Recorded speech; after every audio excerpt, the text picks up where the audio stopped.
where not just women are in danger, but all marginalized people, where being uniquely different right now might truly be considered a crime. It seems as though we had all slipped into a false sense of comfort, that justice would prevail and that good would win in the end. Well, good did not win this election, but good will win in the end. So what today means is that we are far from the end. Today marks the beginning of our story. The revolution starts here. The fight for the right to be free, to be who we are, to be equal. Let's march together through this darkness, and with each step, know that we are not afraid. That we are not alone. That we will not back down. That there is power in our unity, and that no opposing force stands a chance in the face of true solidarity. And to our detractors that insist that this march will never add up to anything, Boston Red here with Friday Java, a weekly magazine of political theory, polling, and commentary. It is part of the history called people that make up this fascinating journey. We are part of the Obama network. For that, we make no apologies. What we pledge to do is give you the facts on a bridge to history. What body politics is, the most up-to-date theories of political science and psephology. Stay tuned for this incredible ride. Boston Red, peace out. From WBRN Radio and on the Boston Red Network. Friday Jobber on the 13th of December 2019. We'll start out here with the UK election and basically what happened there according to many of the commentators. We've been looking at this election, and in fact we have a program up there, the UK election 2019, where we had previewed it and talked about some of the correlations between what happens in the UK, or what has happened in the UK, and also in the US, starting with Thatcher. Thatcher came before Reagan, and parenthetically, Trump came before, or actually Brexit came before Trump. I'll get that right in a minute here. And this election was overwhelmingly about Brexit, the people that, the two camps, the Leave and the Remain, and very interesting situation there where the classes split up. A majority of people that voted to leave were from the working class, and that is Labour's constituency there. So thus Labour tried to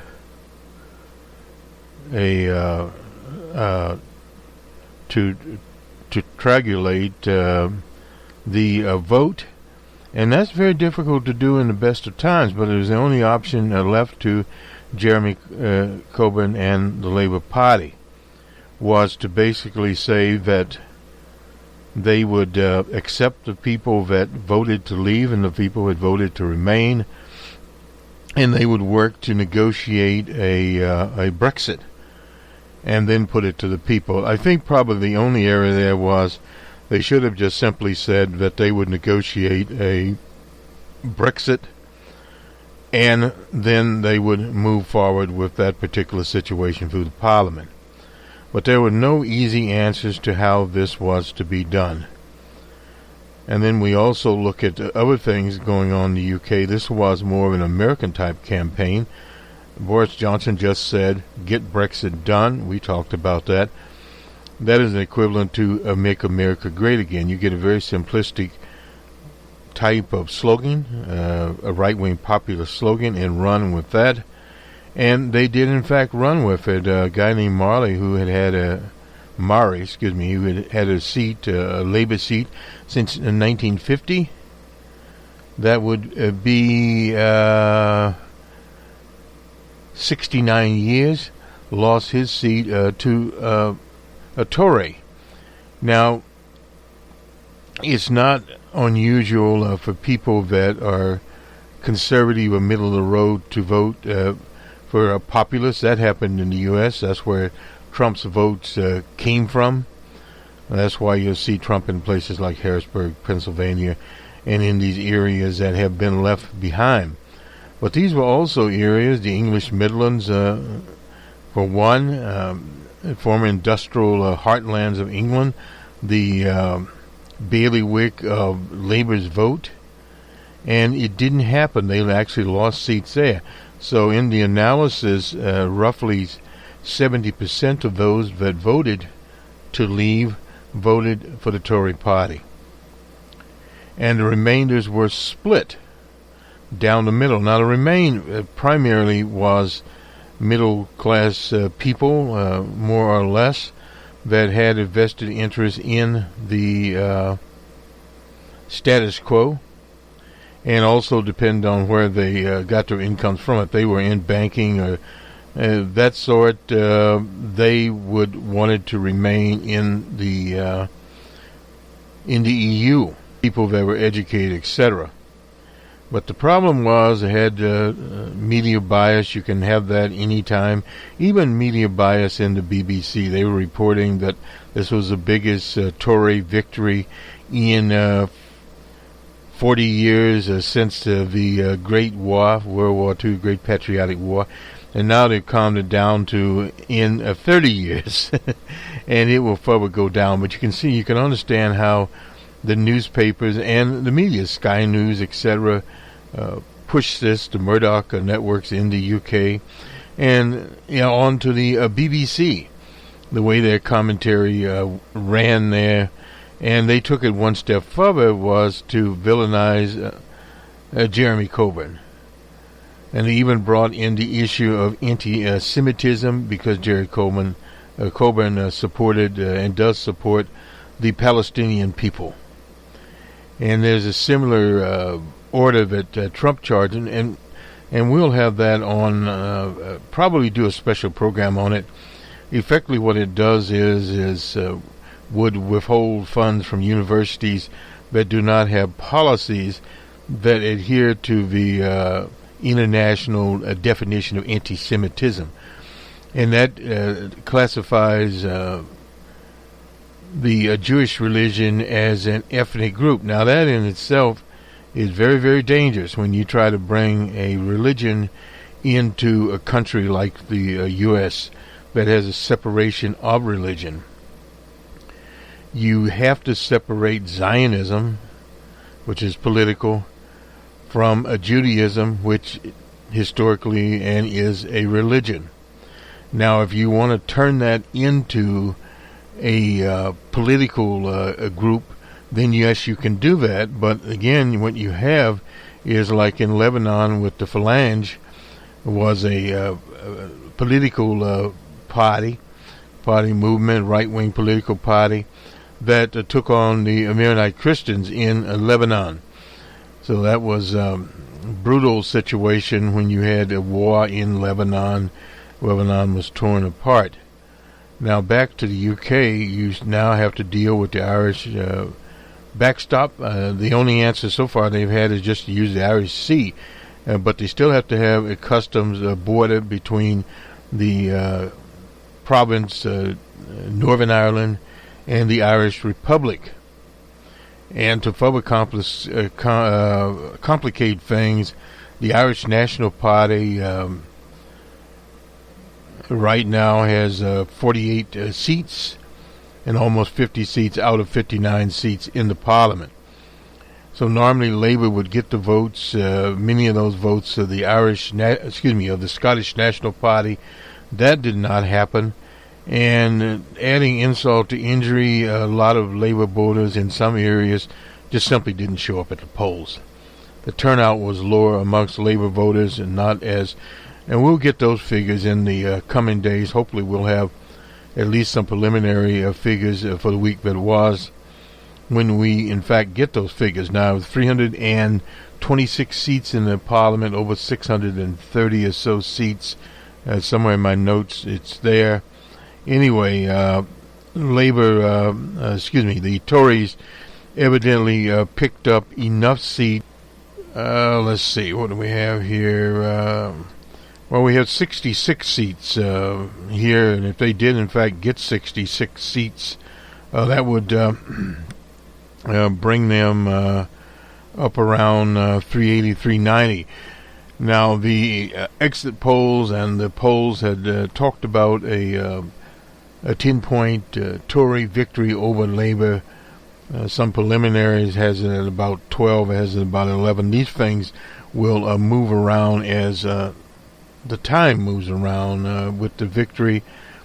But the victory, from what we've ascertained from monitoring the BBC, is a victory based upon an amicus for immigration. That was what Brexit was basically based on.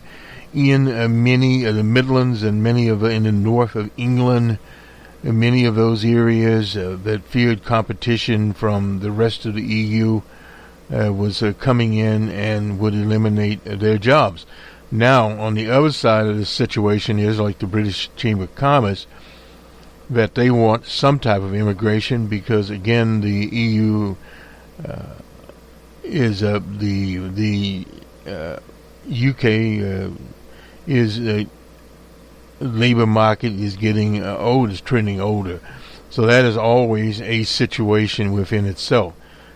Now, the idea of the UK having a so-called free, and that's not actually, it's a trade agreement with the U.S. on basic things, that would mean U.S. firms would be able to get into the UK market and flood it with many times inferior goods, and that's a very big problem there, particularly if they get the pharmaceutical industry into the UK and the National Health Service. Now, the Tories have talked about expanding medical centers, adding nurses, and adding doctors to the National Health Service. That will take money, and in the past, the Conservatives, or Tories, we'll call them the Tories here, have promised to do various things, such as what the Trump administration. But you have to remember, this is basically a right-of-center operation, and it remains that. It doesn't matter if they've taken some Labour seats away or not Labour seats. This is 5 years. So when you hear that Jeremy Corbyn, the leader of the Labour Party, it will not stand for another election. Well, another election, unless they call it snap election, is 5 years away. So we are basically talking 2024. 2024, when they will have the next scheduled election. That's a long time in politics as to what happened. Of course, you have a parliamentary situation. The Liberal Party of the Lib Dems, they were not able to pick up seats. In fact, the woman Jill Swanson, I believe is her name, she came out of Scotland, lost her own seat. So they will have to reorganize, and at one time they were a larger party, basic, what you'd call a right-of-center social dem party in the UK. Labour, of course, under Jeremy Corbyn had been Labour, a left-of-centre party, which was more reflective of the Labour Party's historic situation, wanting to renationalize the mail service. In the U.S., we have a national mail service. It's an independent corporation, but it's still governmental-owned operation and not a privatized operation. And this is a very big problem there with the Tories. They want to nationalize more things and also ease a lot of regular situations there. So a lot of pain will be in the EU. And also at the same time, there are estimates that after Brexit is done, in other words, the withdrawal is one thing, but they still have to deal with the EU as an entity, nations within the EU. They could lose up to 7% of GDP. The nominal thing is they've already lost 1 to 2% of GDP. We'll have more of that on Numbers Man, where we'll talk about. So, and all this, incidentally, is preliminary. Now back to the U.S. The Judiciary Committee have been debating the 2 articles of impeachment all day long on Thursday, and then later today they will finish up and have the vote in the Judiciary Committee. And then next week it will go to the full House of Representatives and more debate will go along. They want to get that done by Santa's Day, and Old Man McConnell, the leader of the Senate, has said they will take it up next year. They won't have time in December. And at the same time, a budget is being formulated. It is, I have it somewhere in my little notes here. Keeping looking around here. How many $1 trillion it is here. Jump my glasses on here to look at it. I've been scribbling away all night long here. Trying to figure out $1.3 trillion budget that they will pass. Work that out with the House and the Senate in the U.S. And also at the same time, there are rumors, and we'll call them rumors, no formal announcement yet, of some type of preliminary trade deal being worked out with China, which basically revolves around not having some additional tariffs that would go on, I believe, on Sunday, and also at the same time, China has agreed to buy more agricultural products and some work on intellectual property. Preliminary work going on. Now, how much of this is just sheer propaganda or economic musical chairs, we don't really know there. And also this week, what obviously they now have is a Mexico-Canada U.S. trade agreement, which is basically parts of old NAFTA. Some things are included in there, like more substantial workers' rights in the free nations, and we'll have a panel to go into Mexico and look at various things in Mexico.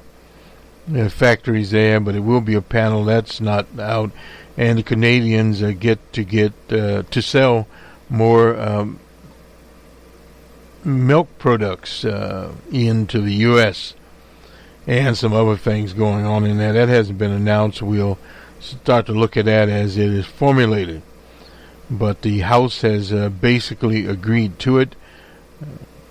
Nancy Pelosi announced it on the same day that she announced the impeachment process. Anyway, those things are ongoing. Some things happening very, very quickly as the year 2019 winds down.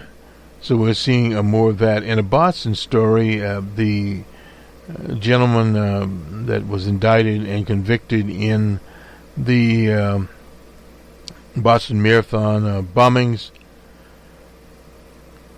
is appealing his conviction that jurors were biased against him. They found some text message, other things.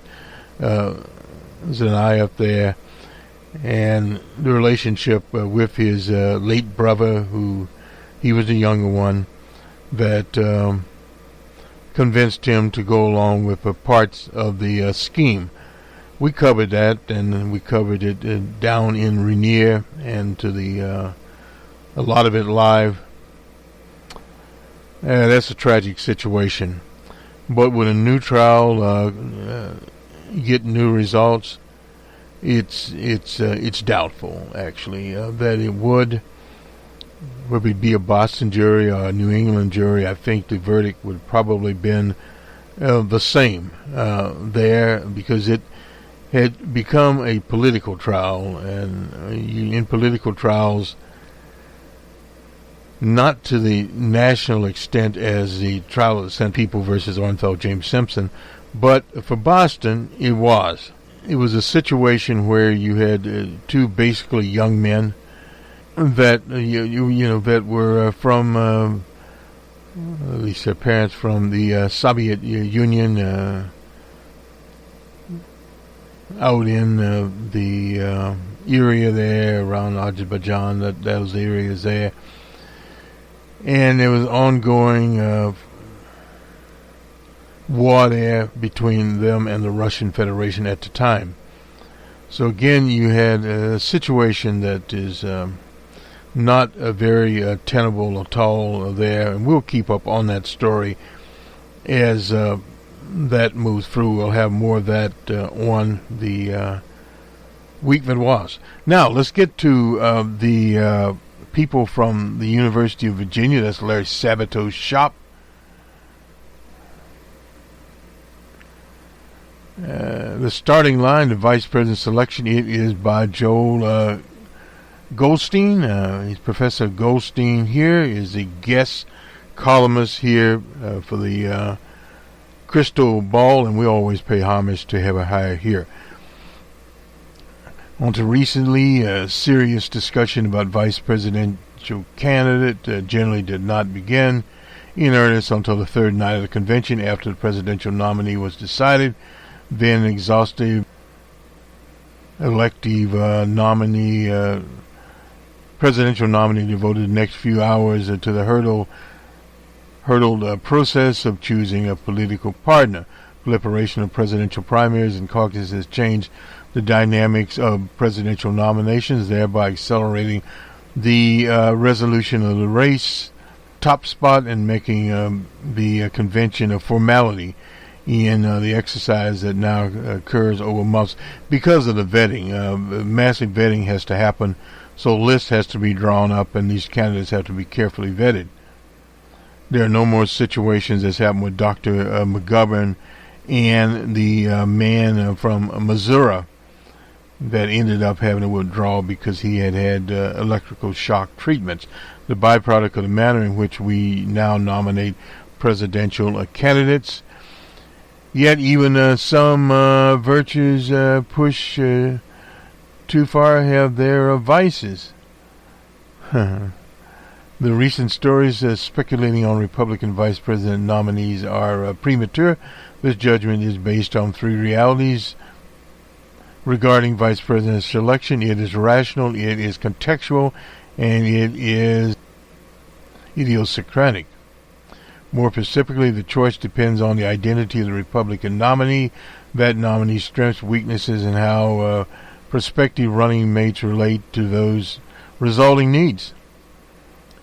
The state of events are a few weeks before the opening of the Republican National Convention. That'll be on this convention was on the 27th of 2012, roughly 17 months from now defines the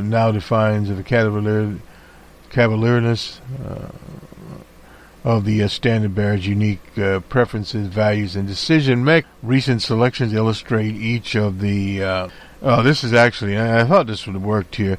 This was on March 24th, 2011. Alright, we had to get the date right here.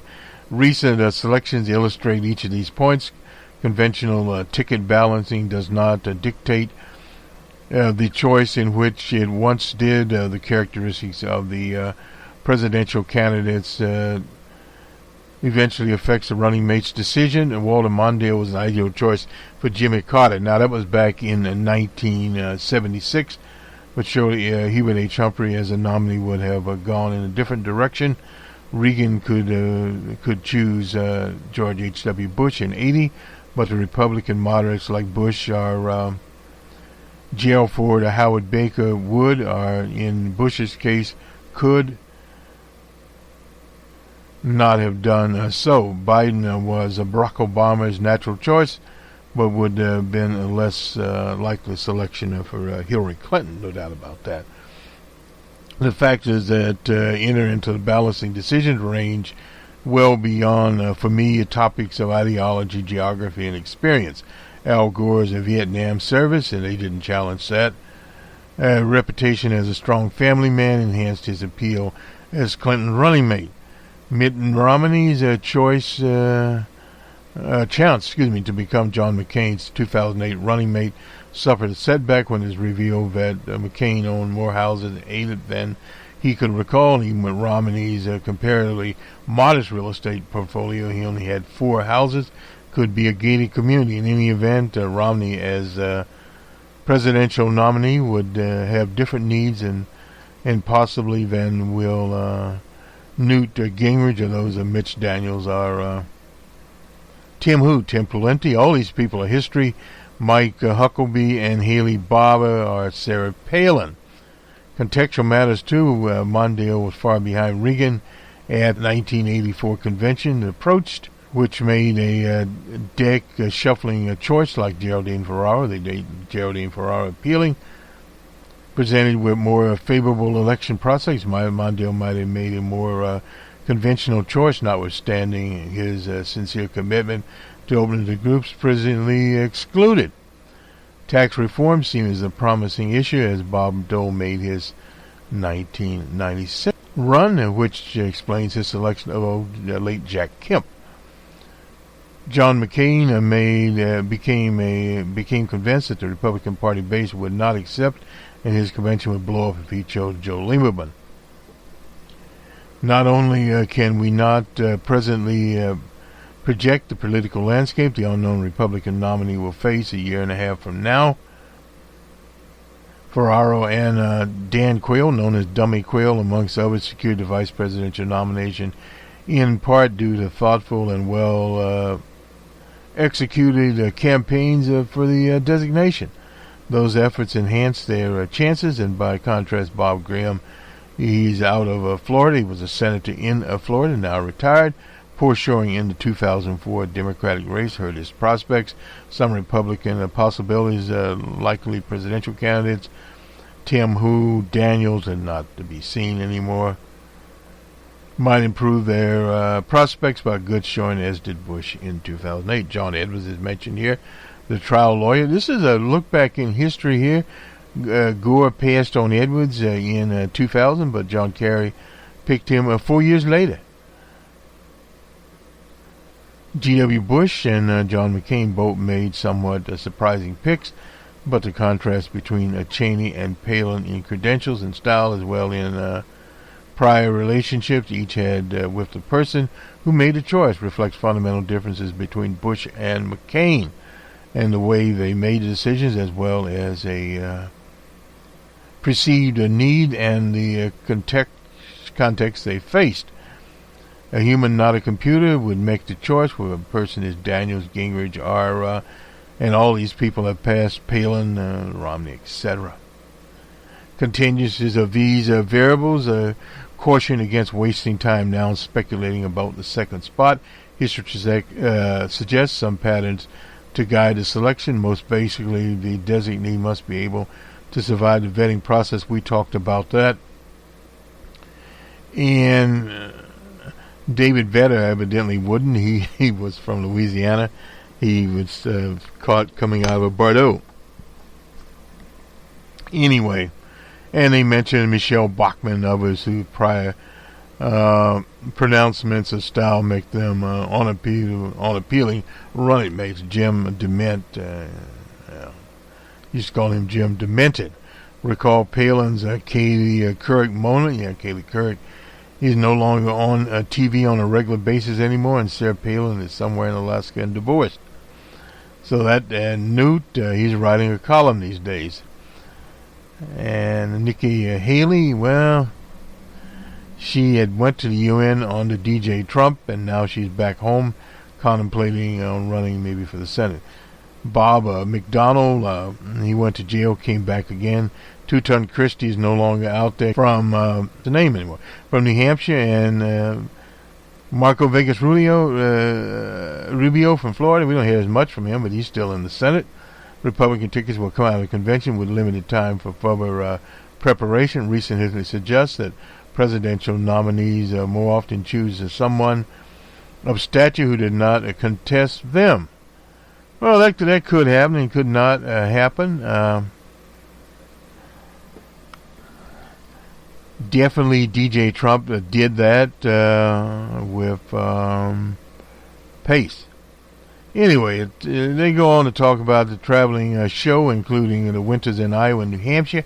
Mondale, Lloyd Bentsen, Gore, Kemp, and Cheney also all passed on presidential candidates for various reasons. Well, Lloyd Bentsen is now late Lloyd Bentsen, etc. And anyway, media speculation always includes prospects of competitive states with large electorates. Republican senators and governors from California, Florida, Ohio, Pennsylvania, Michigan, or Illinois find their names on the list. Running mates are rarely chosen because they come from a large competitive state, and many recent nominees have come from tiny states, and they cite here Cheney. Of course, Cheney came from Wyoming originally, but more or less he was in Dallas, Texas at the time. Biden's out of Delaware, and of course Palin out of Alaska from safe states. Dummy Quayle was out of Indiana. Finally, governors and members of the House of Representatives receive more consideration by pundits than they do by presidential candidates. Palin and Spiro Agnew. Spiro Agnew, of course, was the late Spiro Agnew who resigned. He was out of Maryland. And Washington insiders, Carter Mondale, Reagan Bush, Michael Dukakis had Benson, and Clinton Gore and Bush Cheney. The last tandem of governors occurred in 1948. And this one, I hadn't not forgotten Thomas Dewey, but Earl Warren. Earl Warren, of course, later became famous as Supreme Court Justice. He was also governor of California. We're going down through history here. And, of course, other people, Huckabee, Palin, Tim Hu, Daniel, Barber, out of Mississippi, and that helped us get the Scott sisters out of jail. Late, great Jerry Pippin worked on that with a relative of his in Mississippi and was able to free the Scott sisters. And there are others that pop up here. Gephardt, he was out of Missouri. Lee Hamilton, the late Lee Hamilton, out of Indiana. That was in, 1988, 1992. Farrar was the last person from this cohort to land on the ticket. She did so at a time when there was no Democrat woman in the Senate and only one woman governor. That's interesting. Martha Collins of Kentucky. Then Paul Ryan, Eric Cantor. Eric Cantor and Alan West have also bit the dust since that time. And Thune, Lamar Alexander is retiring. John Keel is also retired. Portman's still around. Whereas 75% of Democratic vice president's nominees since 1952, that was I Like Ida, Adlai Stevenson, were senators when they selected. Only 20% of Republicans. And presidential candidates often turn to figures who hold or held appointed positions, as Henry Cabot Lodge from the Commonwealth, Bush, Kemp, and Cheney. Yet it's hard to imagine the 2012 would be an alumnus of G.W. Bush's administration unless he or she could rely on some substantial subsequent service to minimize the baggage. And they mentioned here Jeb Bush, or Bill Ferguson, the first out of Tennessee. Jeb Bush, of course, had been the governor of Florida. Now he's not heard from anymore either. Essentially, it's too early to expect, or even the crystal ball to predict who 212 was. That was finally Paul Ryan. Then the Republican presidential nominee is likely to follow the pattern history suggests, some of which are outlined above. This is Joe Goldstein. He is a Vincent C. Immel Professor of Law at St. Louis University's Law School. Anyway, they put this in. I'm not certain why they did it. I guess they wanted to speculate on something here, and they in fact did that.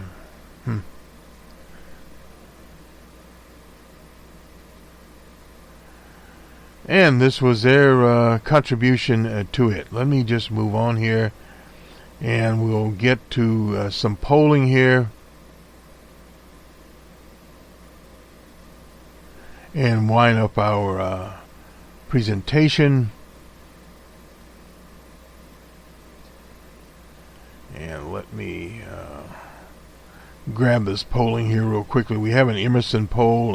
Do a little looking around here. We'll get to Real Clear Channel. These were polls on Wednesday. We have several of them out here. We have the Emerson poll on the Iowa Democratic Caucus. Biden is up by 1 in this particular poll. He has 23. Bernie Sanders at 22. The little mayor from South Bend at 18. Warren is at 12. Amy Klobuchar is coming up. She's at 10 in this poll. And we go to New Hampshire. Actually, they have the mayor of South Bend up by 1. Very close contest here. He's at 8. Biden is at 7. Bernie Sanders is at 15. And Liz Warren is at 12. Tulsi Gabbard is at 5. I hope I'm pronouncing. Yang is at 3. This is a MW mass poll here. And nationwide poll, this is a YouGov poll. Biden is up by 5. Then comes Warren at 21. Bernie's at 16. Buttigieg at 11. Bloomberg comes in here at 4. Harrison Yang at 3. Amy Klobuchar at 2. And this is now Iowa. This is the Emerson poll here. Has DJ Trump ahead by 4 over Biden, 49 to 45. Ahead by 7 over Bernie Sanders. Trump is at 50, Bernie is at 43, and Warren basically the same at 7. And for some very strange reason, the mayor out of South Bend has Trump at 46.5 situation there. And on Tuesday the 10th, I guess we'll get this Quinnipiac poll in here quickly also. Biden is up by 12. You can see the very difference here. Bernie Sanders, this is nationwide incidentally. Bernie Sanders had 17, Warren 15. Buttigieg in single digits at 9, Bloomberg at 5, Tulsi Gabbard at 2, Amy Klobuchar at 3. The Monmouth poll here had Biden ahead by 5, 26, Bernie Sanders 21, Liz Warren has dropped to 17, Buttigieg down to 8 in this one, and Bloomberg's catching up with him at 5, Amy Klobuchar at 4, getting kind of close here on those. And then we have the Morning Consult political poll here. Biden is up by 8. He has 30. Bernie Sanders 22. Again, Liz Warren at 16. Mayor Petey at 9. Bloomberg's actually at 6 in this poll. Rising up there. Harris. And we go to the general election. The matchups here. Biden is up 9 over DJ Trump, 51 to 42. And Bernie Sanders is up 8, 51 to 43. And Warren is up by 7. Mayor of South Bend is up by 5, 48 to 43. Bloomberg is up by 6. This is one of the first times we've seen that. 48 to 42 over DJ Trump. And finally, Amy Klobuchar comes into the poll. She's 47 to 43, so she's up by 4. And we'll have a little special on her. She's addressing the foreign policy people. And we'll have that and some commentary on her. Very good presentation she gave there at the foreign policy forum there, foreign affairs. We'll get that out here for her. We're highlighting these candidates as we move along. Let me just see very quickly. We'll look at the New Hampshire. This is WUR poll here, and we'll just do these favorable ratings a little bit. We'll start with Joe Biden. His favorable is at 53, unfavorable is at 33. Not bad. Mayor Petey is at 58 and 16. And Liz Warren is at 52 and 33. 33 is unfavorable. And Bernie Sanders is at 60 and 28 in this poll. He's higher than the others, actually. And let's see. Former Governor Patrick's at 29 and 29. No, people don't know. Cory Booker is at 39. He's just favorable. And Julian Castro is at 33. Tulsi Gabbard is at 26 and 36 unfavorable. Amy Klobuchar at 35 and 22. And a lot of that is heard of undecided. For Amy, 22%. Haven't heard of undecided. Undecided as far as Joe Biden is 14%. It goes up there. Then Marianne Williamson, she's at 10% and 32% unfavorable. 20% have not heard of her. This is kind of the diving down in this particular poll. And if the Democratic primary and president were held today, for whom would you vote? 17% for Joe Lunchbox Biden, 15% for 15% for Bernie Sanders, and 1% for Williamson. And who's these? Out of order here, little, and they appear in different orders there. How closely have you followed the news? This is on the House of Representatives impeachment. Very closely, 42%, somewhat close to 37%, not too closely, 14%. From everything you've heard or read, would you say you approve or disapprove of the House of Representatives conducting impeachment requirement? 80% approve, 17% disapprove. Do you believe Trump should be impeached and removed from office? Yes, he should, 69% here in this poll. And no, 20. Do you believe the president should be impeached and removed from office? Can you imagine any information coming out during the impeachment inquiry which you might change your mind? Could change your mind, 31%.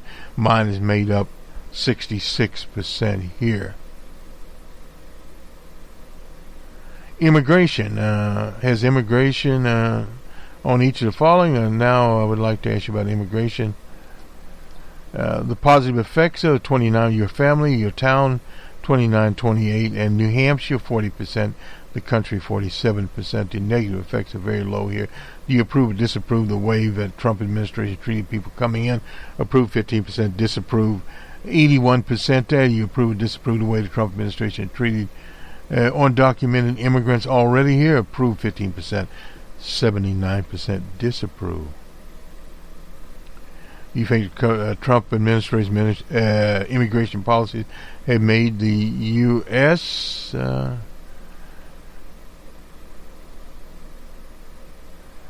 has it made no difference? More safe, 10%, less safe, 45%, and no difference at all is 39%. Refugees are people who have been forced to leave their country in order to escape war, persecution, natural disaster. Do you think the U.S. has a responsibility to accept refugees into the country? 78% do, 13% do not. And this is the people in the poll. Europeans, 93%, 4% others, 18-year-olds, 15%, 30 to 44, 26%, and 45 to 59, 34%, 60 plus, 22%.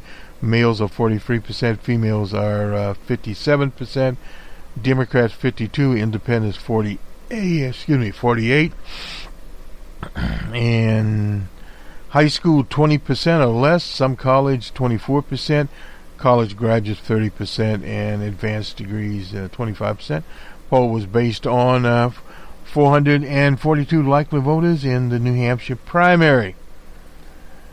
And let's see, live telephone interviews were conducted 3rd and 8th of December, both land and mobile. And it's a plus or minus of 4.7% there. Where we stand there, and let me just see if we can get the Emerson up. Running a little late. This is YouGov. We won't do YouGov, pass on YouGov, if not. And we also remember Paul Volcker here. If you remember Paul Volcker, he was a chair of the Fed under Jimmy Carter, Ronald Reagan. Guess I don't have it. Anyway, we'll have to get the Emerson poll later here. Emerson was the Iowa poll, and I don't think we have it. We'll have it on the do it. This will do it for us. Everyone have a good week. Have a good weekend, everyone. This is Boston Red and Jerry Pippen Memorial Broadcast Booth. The UK election, we basically went over the summary of it and other events, of course, happening in the U.S. and how they parallel each other. Should the Democrats look at what is going on? Yes, there's no doubt they will look at what is going on here, what the approaches will be in the long term here, and be one of the things that they will obviously look at very, very closely what is going on there. I'm just looking through my notes to see if we missed anything. We did not miss anything. I guess we did not miss anything. We pretty much got it all. The Lib Dems, of course, they're out. We went over that part of it. And the slogan, Get Brexit Done, as the slogan, Make America Great, sloganeering there. And you can tell who they are appealing to. And that is going to be a big question. You'll hear a lot of pundits talk about it and continue to talk about it nonetheless. Good day.